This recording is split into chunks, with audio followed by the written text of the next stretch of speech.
अभी जो मैंने आदित्य गर्ग की बातें सुनी और आनंद दुबे की, उनका यह कहना है कि हम तो इसे जनता के बीच महाराष्ट्र में पॉजिटिवली ले जाएंगे। अब से पहले कांग्रेस का रिकॉर्ड हो सकता है बीजेपी ने खराब करने की कोशिश की हो, और हिमाचल कर्नाटक में जो सरकार का हाल है उसके बाद हो सकता है थोड़ा खराब हुआ हो, लेकिन वो कह रहे हैं हम उसको ये बताएंगे कि अब जो वादे करेंगे वो हिसाब किताब करके करेंगे, गारंटी की वैल्यू बढ़ाएंगे महाराष्ट्र में। अब बोलिए। देखिए, इनके खुद के राष्ट्रीय अध्यक्ष उनके खुद के कर्नाटक के सरकार को सलाह दे रहे हैं कि भाई आपको सरकार चलाने आता है क्या नहीं, और चला रहे तो आप बजट करके चलाइए। प्रॉब्लम बहुत सीरियस है। उसका मतलब है कि कांग्रेस की कर्नाटक गवर्नमेंट खतरे में है, और संकेत डायरेक्टली राष्ट्रीय अध्यक्ष दे रहे हैं। ये सीरियस मैटर है, ये सिर्फ बजट के बारे में नहीं है, ये दिस गोज डीपर, ये आप जरा समझिए। दूसरी बात ये है, ये बोल रहे थे कि 15 लाख दिया नहीं, जुमला। अरे हम 1500 रुपया हमारे बहनों को दे रहे थे, माताओं को दे रहे थे, तो आप कोर्ट जाके स्कीम रुकाने की कोशिश कर रहे थे। माता बहनों को 1500 रुपया मिल रहा है तो आपको पच नहीं रहा है, ऐसा आपकी मानसिकता है, और आप बोल रहे हैं कि भाई हम डबल करके दे देंगे। आप झूठ बोलना बंद कर दीजिए भाई, सच्चाई में आ जाइए। दूसरी बात है, आप पूछ रहे थे कि मोदी जी ने क्या किया। मोदी जी ने IIM किया, ITI किया, UPI दिया, स्पेस रिसर्च में गए, किसानों को दे दिया, 180 वेलफेयर स्कीम दे दिया मोदी जी ने।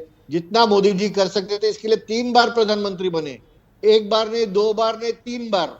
वो भी विश्व में एक इतिहास उन्होंने रचा है, हमारे देश में एक इतिहास उन्होंने रचा है। और आशुतोष जी ने कहा क्रीमी लेयर, उन्होंने कहा 15 लाख रुपया क्यों चाहिए। अरे भाई, 15 लाख रुपए वो फैमिली का इनकम है, एक आदमी का इनकम नहीं है, फैमिली का इनकम है। तो आप वो समझ लीजिए, और फैमिली में डिवाइड करेंगे तो एक आदमी का कितना होता है वो भी आप समझ लीजिए। चौथी बात ये है कि महाराष्ट्र में हमको ये पचेगा कि नहीं। देखिए, महाराष्ट्र में अगर जो FDI आई है वो 54% जो पूरे देश में आए हैं, 54% सिर्फ महाराष्ट्र में आई है। महाराष्ट्र का आज जो इकोनॉमी है $500 बिलियन का है। We are racing towards the $1 trillion economy. ये कॉमर्स बोलिए, इंडस्ट्री बोलिए, इंफ्रास्ट्रक्चर बोलिए, एग्रीकल्चर बोलिए, एजुकेशन बोलिए, सब महाराष्ट्र नंबर 1 में है। और अगर 46,000 करोड़ हमने लाड़की बहन और दूसरे स्कीम को दिया है, तो महाराष्ट्र सक्षम है ये सब स्कीम उठाने के लिए, इसके लिए हमने दिया है। इनके जैसे नहीं है कि दिवाला सरकार है, कुछ भी प्रॉमिस करते हैं, बाद में इनसे कुछ होता नहीं है। अच्छा, ओके, मतलब आप ये कह रहे हैं स्कीम बंद करते हैं और राष्ट्रीय अध्यक्ष इनको डांटते हैं। अच्छा, मतलब आप ये कह रहे हैं अगर सरकार के पास पैसा नहीं है और वो वादा करती है तो वो रेवड़ी होती है, ये बात मान लूं मैं आपकी, ये सही है ना?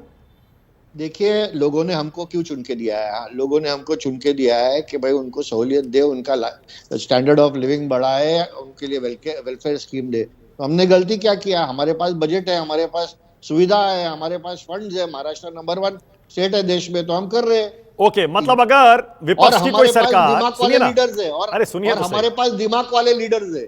अच्छा सुनिए तो सही, अगर आपके, अरे सुनिए ना, अगर मान लीजिए इंडिया गठबंधन की कोई सरकार अगर बजट है और ऐसा कोई वादा करती है तो वो रेवड़ी नहीं हुई ना, और पूरा कर देती है उसे। तो देखिए, उनको करना है, वो उनकी मजबूरी है या उनकी मानसिकता है, या उनको करना है, उनको करने दो।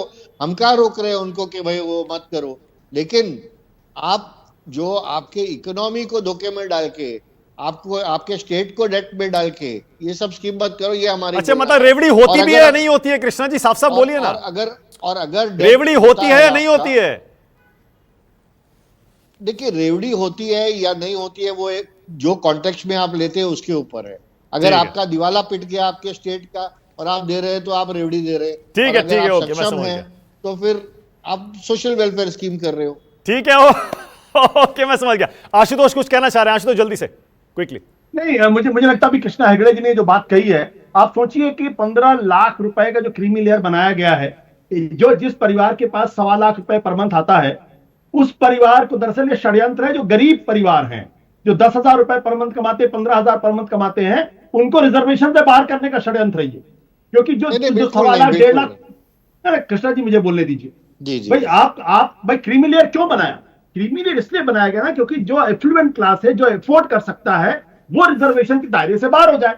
जब वो 15 लाख रुपए पर मंथ, 15 लाख रुपए पर ईयर जिसका है, यानी 1.25 लाख रुपए, 1.5 लाख रुपए के आसपास कमा रहा है वो, अगर वो कमा रहा तो गरीब कहां से हो गया? वो उसको रिजर्वेशन की जरूरत क्यों है? तो ये इससे क्या होगा कि जो 10,000 रुपए महीना कमाते, 15,000 रुपए महीना कमा रहे, 20,000 रुपए कम से कमा रहे हैं, वो रिजर्वेशन के रेस से पूरी तरीके से बाहर हो जाएंगे। ये योजना है इनकी, अब आप सोच लीजिए। तो ये क्यों है? बोलिए कृष्णा जी, बोलिए क्विकली, कृष्णा जी बोलिए। देखिए, क्रीमी लेयर का ये मतलब है कि ज्यादा से ज्यादा लोगों को सुविधा दी हुई। अभी ये आनंद दुबे जी कह रहे थे कि जितना चादर है उतना ही पैर फैलाए। अरे चादर अगर छोटा मिल जाए तो पैर काट दूं क्या मैं? तो देखिए, अपने को एम्बिशियस होना चाहिए, आपके लीडरशिप को भी एम्बिशियस होना चाहिए, रिस्क उठाना चाहिए, लोगों को देना चाहिए। लोग बहुत बढ़िया कृष्णा जी, बहुत बढ़िया कृष्णा जी। इसका मतलब कर्नाटक सरकार ने जो क्रीमी लेयर की लिमिट 30 लाख रुपए कर दीजिए क्रीमी लेयर, और एम्बिशियस हो जाइए। बल्कि 50 लाख कर दीजिए क्रीमी लेयर की लिमिट, तो और एम्बिशियस हो जाएगा। देखिए, जो भी हम करते हैं वो सोच समझ के करते हैं, ऐसे बिना सोच समझ के थोड़ी करते हैं।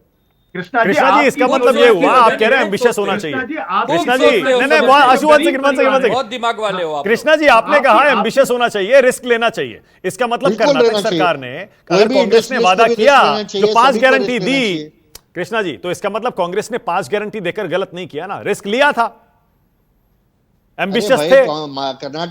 कर्नाटक गवर्नमेंट के पास पैसा कहां पर है? आधे स्कीम तो उनके वैसे ही बंद हो गए, और उन्होंने लास्ट असेंबली इलेक्शन में जितने स्कीम्स दिए थे सभी में इलेक्शन जीतने के बाद कंडीशंस अप्लाई लिख दिया था। तो स्कीम का फुलफिल कर रहे हैं उन लोग। अच्छा ठीक है, आनंद दुबे बोलिए, आनंद दुबे कुछ कहना चाह रहे हैं। आनंद दुबे बोलिए, क्या कह रहे हैं? मानक भाई, अभी कृष्णा हेगड़े जी कह रहे थे कि सबसे ज्यादा एफडीआई हमारे राज्य में आई है।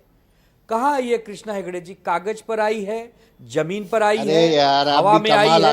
हमें तो नहीं दिखाई दे रहा। जो टाटा एयरबस महाराष्ट्र में लगना था वो बड़ोदरा चला गया। हमें इतना दुख हुआ, पूरे महाराष्ट्र के नौजवानों ने, मालूम है आपको, खाना नहीं खा पाए क्योंकि वो जो नौकरियां उनको मिलनी थी वो किसी और जगह चली गई। 2026 में जब एयरक्राफ्ट उड़ेगा तो कितना तकलीफ होगा हमको। वो एयरक्राफ्ट जो हमारे राज्य से उड़ना था, हमारे लोगों के सहयोग से उड़ना था, वो आज नहीं उड़ता है ना। तो एफडीआई तो छोड़िए, धंधे ऑलरेडी हमें मिलने चाहिए थे, वो आपने हमारे हाथ काट दिए और आज आप हमको गुड़ सिखा रहे हो। अरे जब हमारे नेता, मानक भाई देखिए, मैं कॉर्पोरेट में था, कम से कम और कोई भी। अच्छा ओके, आनंद दुबे रुक जाइए, अब रुकिए, कृष्णा जी बोल रहे हैं। कृष्णा जी 30 सेकंड्स कहा जा रहा है। देखिए, मैं भी कृष्णा हेगड़े 30 सेकंड्स। अरे बहुत हो गया यार आनंद दुबे जी, बोलिए। मैं भी कॉर्पोरेट वर्ल्ड से आता हूं, और कॉर्पोरेट जब प्लानिंग करता है वो 20-25 साल का प्लानिंग करता है। कोई अस्थिर गवर्नमेंट में और वसूली गवर्नमेंट में जाके अपना फैक्ट्री नहीं लगाता है, अपना इंडस्ट्री नहीं लगाता है। व्यापारी हो ना आप, कॉर्पोरेट हो, हम लोग आम इंसान है, हम लोग मजदूर हैं, किसान हैं। वसूली मास्टर आप होंगे कॉर्पोरेट, आप लोग अडानी अंबानी होंगे, हम लोग नहीं है भैया, हम लोग नहीं है। खाली मेट्रो से, आप कॉर्पोरेट युग से हो ना, तो कॉर्पोरेट युग वालों को गरीबों का दुख नहीं मालूम। आप क्या समझो, बड़े बाबू, गरीबों का दुख क्या होता है? और सब आप कॉर्पोरेट वर्ल्ड के लोग हो, कॉर्पोरेट की दुनिया में। अच्छा ओके, अब रुकिए प्लीज, अब रुकिए, एक सेकंड, हमें लाइन में लगाओ, एक सेकंड राशन ले आपकी लाइन। अरे रुकिए एक सेकंड, आदित्य गर्ग, उसके बाद आ रहा हूं आरपी सिंह जी।